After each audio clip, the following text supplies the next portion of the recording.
नमस्कार, बुलेटिन में आपका स्वागत है और मैं हूं आपके साथ रितेश कुमार गौतम और बात करेंगे देवभूमि उत्तराखंड की। केदारनाथ धाम में वीआईपी दर्शन व्यवस्था को लेकर विवाद लगातार बढ़ता जा रहा है।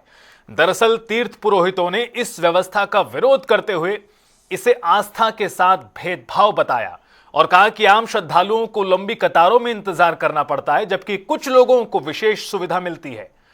तो वहीं महेंद्र भट्ट ने इन आरोपों को सिरे से खारिज करते हुए कहा कि धाम में किसी तरह का वीआईपी दर्शन नहीं होता और सभी भक्तों को समान रूप से दर्शन मिल रहे हैं।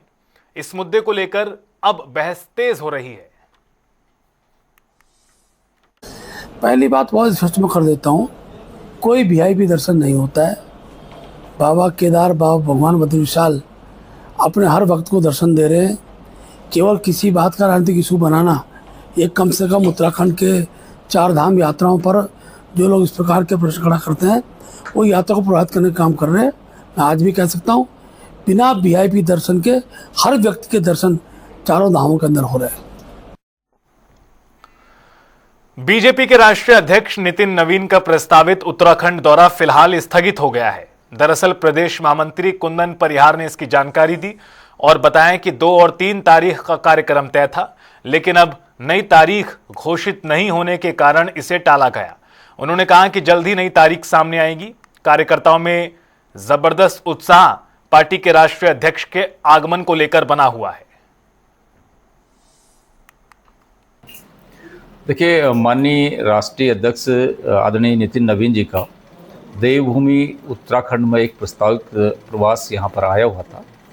अभी हम समझते हैं कि एक नया जो उनका प्रस्तावित प्रवास का यहाँ पर आएगा, संभवतः 2 और 3 को जो उनके आने की यहाँ पर संभावना थी, वो अभी इसको एक प्रकार से हम स्थगित माना जा रहा है, क्योंकि अभी नई तिथि उसकी कुछ दिनों में हमारे पास आएगी। लेकिन जब भी उनका इस देवभूमि में आगमन होगा तो भारतीय जनता पार्टी के सभी कार्यकर्ता उत्साहित हैं कि उनका भव्य स्वागत यहाँ पर हो और उनके द्वारा जो भी मार्गदर्शन हमको दिया जाएगा, हम संगठन के निचले स्तर तक उसको पहुँचा करके पूर्ण परिश्रम से, और परिश्रम ही नहीं, परिश्रम की प्रकाष्ठा से उसको करने का काम करेंगे। गदरपुर से बीजेपी विधायक अरविंद पांडे के नाम से सोशल मीडिया पर वायरल एक कथित पत्र ने उत्तराखंड की सियासत में हलचलें मचा दी, जिसमें उत्पीड़न और अनदेखी के आरोप लगाए जाने की बात सामने आई। कांग्रेस प्रदेश अध्यक्ष गणेश गोदियाल ने इस पत्र का हवाला देते हुए सरकार पर हमला बोला और पूरे मामले की उच्च स्तरीय जांच की मांग उठाई। वहीं भाजपा ने इस पत्र को पूरी तरह फर्जी बताते हुए विपक्ष की साजिश करार दिया। मुझे ऐसा लगता है कि अरविंद पांडे जी हमारे सम्मानित विधायक हैं और भारतीय जनता पार्टी के विधायक हैं, तो इस पत्र का अगर कोई संज्ञान था तो वो हमारे पास आना चाहिए था। तो पार्टी के पास तो न ये पत्र आया है, ना हमारी ऑफिशियल मेल पे आया है, ना हमारे प्रदेश अध्यक्ष जी को आया है। तो एक बार, क्योंकि ये कांग्रेस के अध्यक्ष जी द्वारा ये मिला है हमें, मतलब जानने को मिला है, आप लोगों ने ही हमें दिखाया ये पत्र, तो मुझे ऐसा लगता है कि एक बार अध्यक्ष जी इस पर पहले संज्ञान लेंगे, पहले विधायक जी से चर्चा करेंगे कि इसमें कितनी सत्यता है। तो अगर कुछ बात है तो उसके बाद कुछ तय किया जाएगा कि क्या हो। देहरादून में कांग्रेस प्रदेश मुख्यालय पर आयोजित प्रेस वार्ता में कांग्रेस प्रदेश अध्यक्ष गणेश गोदियाल ने प्रदेश के ज्वलंत मुद्दों को उठाते हुए सरकार पर तीखा हमला बोला और कहा कि वो इन मुद्दों को लेकर राज्यपाल से मिलना चाहते थे, लेकिन समय नहीं मिला। गणेश गोदियाल ने राजपुर रोड पर अधिकारियों के आमने सामने आने की घटना को गंभीर बताते हुए कानून व्यवस्था पर भी सवाल उठाए। हम भी पूरा मीडिया जगत में, सोशल मीडिया जगत में अरविंद पांडे विधायक गदरपुर, जो कि भारतीय जनता पार्टी के विधायक हैं, उनका एक पत्र घूम रहा है जिसमें उन्होंने मुख्यमंत्री जी पर बहुत गंभीर आरोप लगाए हैं। मैं समझता हूं कि मैंने ये मांग की है कि इस पत्र की वास्तविकता की एक एसआईटी गठित करके जांच होनी चाहिए और इस पत्र में जो आरोप लगे हैं, इन आरोपों की भी जांच होनी चाहिए। हजारों लाखों लोगों के खून पसीने से बना उत्तराखंड, तमाम लोगों की शहादत से बना ये उत्तराखंड, सपने में भी ऐसा नहीं सोच सकता कि सत्ता में बैठे हुए लोग इस प्रकार के षड्यंत्रों में शामिल होकर किसी के जीवन के लिए धोखा पैदा करेंगे। ये आरोप बहुत गंभीर प्रकृति के हैं और इन आरोपों की जांच के लिए न्यायिक अभिरक्षा में मैं एसआईटी की मांग करता हूं कि एसआईटी का गठन हो। मैंने महामहिम श्री राज्यपाल जी से समय मांगा, लेकिन मुझे समय नहीं मिल पाया और अंततोगत्वा मुझे मीडिया में आकर ये बात रखनी पड़ी कि हम एसआईटी की मांग करते हैं। अगर मुझे समय मिला तो मैं वहां जाकर भी इस हेतु अपील करूंगा कि एक एसआईटी का न्यायिक अभिरक्षा में गठन हो और इन तथ्यों की जांच हो और इस पत्र की भी वास्तविकता की जांच हो। चारधाम यात्रा को स्वच्छ और प्लास्टिक मुक्त बनाने के उद्देश्य से प्लास्टिक से पुण्य अभियान की शुरुआत की गई है, जिसमें श्रद्धालुओं को भी भागीदारी के लिए प्रेरित किया जा रहा है। अभियान की प्रेरक डॉक्टर आरुषि निशंक ने बताया कि बढ़ती यात्रा संख्या के साथ प्लास्टिक प्रदूषण बड़ी चुनौती है, जिसे जन आंदोलन के रूप में खत्म करने का प्रयास किया जा रहा है। 2024 में उनकी संख्या कुछ 50 लाख से ऊपर थी, जो कि निरंतर प्रतिवर्ष बढ़ती ही जा रही है। पर जैसे कि लोग बढ़ रहे हैं और यात्री बढ़ रहे हैं, उसके साथ साथ उत्तराखंड की जिम्मेदारियां भी बढ़ रही हैं, क्योंकि जब वो यात्री आते हैं तो पिछले साल का अगर मैं स्टैटिस्टिक्स शेयर करूं आप लोगों के साथ में, तो कुछ 20 मिलियन टन कचरा प्लास्टिक वेस्ट इकट्ठा होता है और हमारी जिम्मेदारी ये बन जाती है कि पहले तो प्लास्टिक वेस्ट ना हो, पर अगर हो रहा है तो वो सही जगह पर जाए, फिर वो सही तरीके से ट्रीट हो और हमारे इन्वायरमेंट और हमारी देवभूमि जो है उसकी हम चिंता करना चाहते हैं। तो वो पुण्य करने के लिए आज मैं इस प्लेटफॉर्म से आप सभी लोगों को आमंत्रित करती हूँ, आपके श्रोताओं, आपके दर्शकों को आमंत्रित करती हूँ, उस सब यूथ को आज इस मंच से मैं सभी लोगों को एक आह्वान देती हूँ कि आइए और जिस तरीके से हम सभी लोग प्रतिबद्ध हैं पुण्य करने के लिए इस चारधाम यात्रा में, प्लास्टिक को कम वेस्ट करने के लिए और उसको रिसाइकल करने के लिए और उस अवेयरनेस को फैलाने के लिए, तो आइए इस पुण्य में हमारे साथ आइए, हमारी भागीदारी करिए। और हमारे आदरणीय मोदी जी ने जो एक स्वच्छ भारत का सपना देखा है और स्वच्छ भारत अभियान इतनी खूबसूरती से चलाया जा रहा है, आज हम इस मंच से उन्हें भी आश्वासन दिलाते हैं।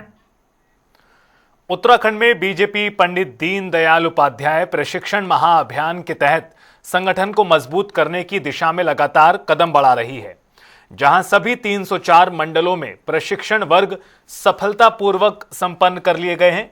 प्रदेश महामंत्री कुंदन परिहार ने बताया कि अब अगले चरण में 5 मई से जनपद स्तरीय प्रशिक्षण वर्ग आयोजित किए जाएंगे, जिसमें चयनित कार्यकर्ताओं को शामिल किया जाएगा और कहा कि इन प्रशिक्षणों का उद्देश्य कार्यकर्ताओं को पार्टी की विचारधारा, कार्यप्रणाली और सरकार की उपलब्धियों से जोड़ना है, ताकि वो नई तकनीक के माध्यम से इन्हें जनता तक पहुंचाएं।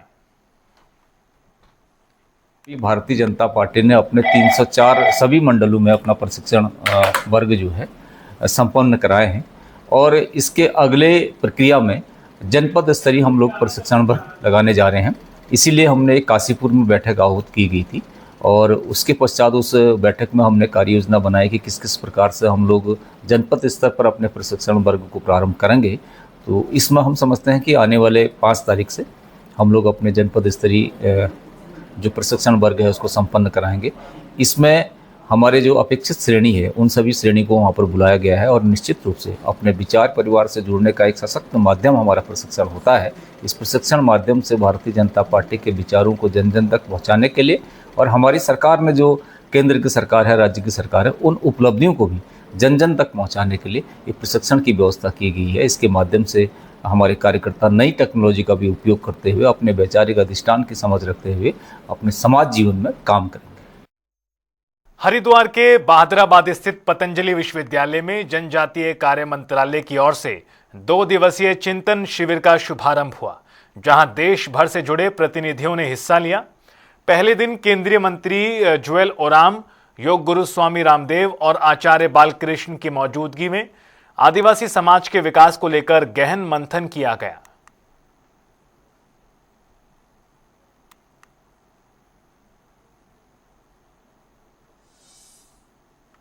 दिवसीय ये कार्यशाला है, ट्रेनिंग कैंप है, चिंतन शिविर बोलते हैं हम इसको। और इसमें हम लोग कर रहे हैं। मैं धन्यवाद दे रहा हूँ बाबा रामदेव जी को और आचार्य बालकृष्ण जी को कि मार्गदर्शन किया है। और बहुत सारे अधिकारी, हम लोग 100 अधिकारी यहाँ ऑल लेवल के यहाँ उपस्थित हैं और इसमें 2 दिन का चिंतन शिविर होगा। ये हमारा मंत्रालय को कामकाज में अच्छा मदद करेगा। बहुत बहुत धन्यवाद। मैन पावर का इम्प्रूवमेंट, मोटिवेशन बढ़ाना, यही है कि जो माइक्रो लेवल तक प्रधानमंत्री जी का जो अंतिम व्यक्ति के अंत्योदय का जो संकल्प है, उस अंत्योदय के संकल्प को पूर्णता मिलेगी। तो शोषित, वंचित, पिछड़े रह गए जनजातीय क्षेत्र के लोग, आदिवासी, वनवासी लोग, उनको अपनी जड़ों से जोड़ के रखते हुए भौतिक विकास की, प्रगति की दिशा में भी उनको इतना सक्षम, समर्थ बना देना कि उनके भीतर एक गर्व की अनुभूति हो कि हम इस देश के मूल निवासी भी हैं और इस देश को अब शिखर पर भी लेकर के जाना है। तो उसके लिए हमें अपनी सांस्कृतिक विरासत के साथ विकास के नए आयाम गढ़ने और विकसित भारत का निर्माण करना है। अंतर्राष्ट्रीय मजदूर दिवस के अवसर पर देहरादून के घंटाघर में उत्तराखंड प्रदेश कांग्रेस श्रम प्रकोष्ठ द्वारा श्रमिक कार्यक्रम आयोजित किया गया, जिसमें बड़ी संख्या में श्रमिकों ने भाग लिया। कार्यक्रम में मुख्य अतिथि एआईसीसी सदस्य एवं प्रदेश कांग्रेस के वरिष्ठ उपाध्यक्ष सूर्यकांत धस्माना ने महिला श्रमिकों को सूट भेंट कर और पुरुष श्रमिकों को गमछा पहनाकर सम्मानित किया।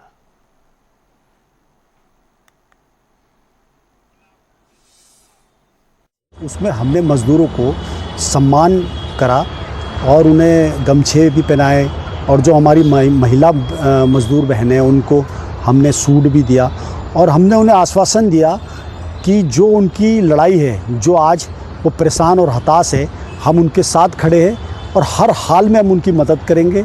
और आने वाले समय में अगर कांग्रेस आती है, जो उनकी लड़ाई है, जो आज आप देख रहे हैं क्या स्थिति हो चुकी है, मज़दूर हमारे बहुत परेशान हैं, ना तो उन्हें गैस मिल पा रहा है, डीजल इतना महंगा है और मज़दूरों की जो उनको सुविधा मिलनी चाहिए वो सुविधा नहीं मिल पा रही। मैंने श्रम विभाग से भी बात करी, उसमें भी वो लोग सामान भी नहीं दे रहे मज़दूरों को, कहीं वो कार्ड नहीं बन रहे, इतना बुरी स्थिति हो चुकी है। लेकिन हमने आज मज़दूरों के बीच में जाकर, घंटाघर में मज़दूरों के बीच में जाके, जहाँ कई सौ मज़दूर थे, उन्हें आज हमने विश्वास दिलाया कि हम आज मज़दूर दिवस में हम लोगों ने उन्हें कहा कि हम आपकी लड़ाई लड़ेंगे और आपकी समस्याओं को, आपके कार्ड बनाने का काम, आपको लेबर जो आपको सुविधा मिलनी चाहिए वो दिलाने का काम करेंगे।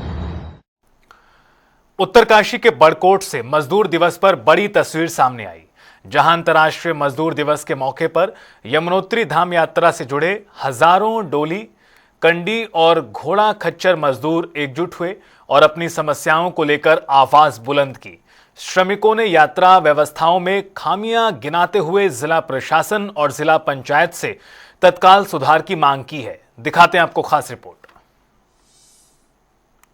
उत्तरकाशी के बड़कोट से अंतर्राष्ट्रीय श्रमिक दिवस के मौके पर यमुनोत्री धाम यात्रा में लगे डोली, कड़ी और घोड़ा खच्चर मजदूर एकजुट नजर आए। श्रमिकों ने जिला प्रशासन और जिला पंचायत के सामने अपनी समस्याएं रखते हुए कहा कि मौजूदा व्यवस्थाओं में कहीं खामियां हैं, जिससे कामकाज प्रभावित हो रहा है। मजदूरों ने रोटेशन व्यवस्था को पारदर्शी बनाने, बीमा राशि बढ़ाने और दुर्घटना की स्थिति में उचित मुआवजे की मांग की। इसके साथ ही पार्किंग, टीन शेड, पहचान पत्र और अन्य बुनियादी सुविधाओं की कमी को लेकर भी नाराजगी जताई गई। मजदूर भाई हैं, कम से कम 500 से 800 कंडी भाई या कंडी मजदूर हैं जो कि नेपाली मूल के हैं, लेकिन यमुनोत्री धाम में अपनी जो यात्रा व्यवस्था को चलाने में अपनी भूमिका निभाते हैं।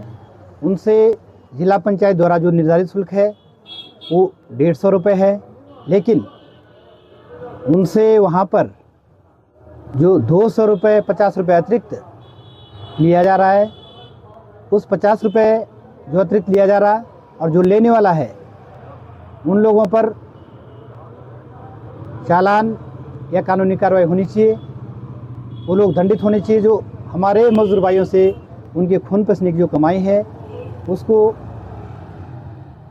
अतिरिक्त रूप में वो वसूलने का काम कर रहे हैं। यमुनोत्री धाम जो यात्रा व्यवस्था में तमाम प्रशासन लगा हुआ है उनसे मेरा एक अनुरोध और रहेगा कि जानकी चट्टी में कितने लोग, कितने दुकानदार, कितने व्यवसायी, कितने मजदूर, कौन कहाँ से किस क्षेत्र का है, कहाँ का है, उनकी पहचान के लिए प्रॉपर सबका, प्रत्येक ढाबे का, दुकानदार का, प्रत्येक मजदूर भाई का वेरिफिकेशन होना अत्यंत आवश्यक है। कुल मिलाकर मजदूर दिवस के मौके पर यमुनोत्री धाम से उठी ये आवाज साफ संकेत दे रही है कि यात्रा व्यवस्थाओं में सुधार की जरूरत है। अब देखना होगा कि प्रशासन इन मांगों पर कितना जल्दी और प्रभावी कदम उठाता है ताकि यात्रा सुचारू और श्रमिकों के लिए सुरक्षित बन सके। हरिद्वार के बुग्गावाला थाना क्षेत्र में दिल दहलाने वाली घटना सामने आई है, जहां मगरमच्छ ने 12 वर्षीय मासूम को अपना शिकार बना लिया। दरअसल बंजारेवाला गांव निवासी राजकुमार का बेटा राम रहीम स्टोन क्रशर के पास मौजूद था, तभी अचानक मगरमच्छ ने उस पर हमला कर उसे खींच लिया। घटना के बाद इलाके में हड़कंप मच गया और परिजनों में कोहराम। सूचना पर पहुंची पुलिस ने कड़ी मशक्कत के बाद बच्चे का शव बरामद किया।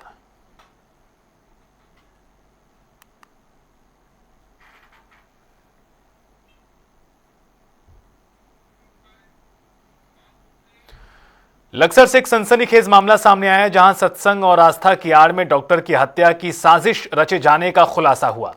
पुलिस ने डॉक्टर पर हुए जानलेवा हमले के मामले में आरोपी शुभम सैनी को गिरफ्तार किया है।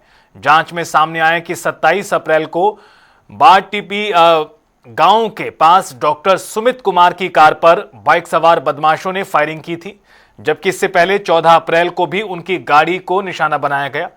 पुलिस के मुताबिक आरोपी पिछले 3 साल से कथित बाबा के संपर्क में था और उसी के इशारे पर पूरी साजिश को अंजाम दिया। फिलहाल पुलिस ने आरोपी से बाइक और अवैध तमंचा बरामद किया है और मामले की जांच जारी है।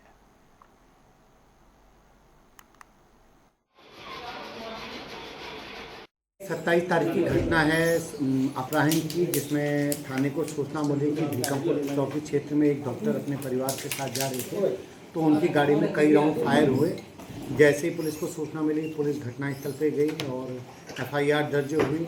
भी आई विटनेस उनसे पूछताछ की गई तो हमें कुछ एक हिंट मिला था कि कोई शख्स ऐसा हो सकता है। उस बिहाफ पर हमारी टीम ने पिछले 2-3 दिन तक लगातार काम किया, तो फाइनली कल शाम शुभम सैनी नाम का एक व्यक्ति है, जिससे हमें उस घटना में प्रयोग की गई जो पिस्टल है, देसी पिस्टल, वो रिकवर हो गई और वो बाइक जो पिछले काफ़ी दिनों से डॉक्टर के परिवार की रेकी कर रही थी वो रिकवर हो गई। इस पूरे घटनाक्रम का जो मेन मास्टरमाइंड है, जिसका नाम मंगत दास है, जो शामली थाना क्षेत्र का रहने वाला है, वो अभी फरार है। उसके लिए हमारी टीमें लगी हैं, जल्दी हम उसको अरेस्ट।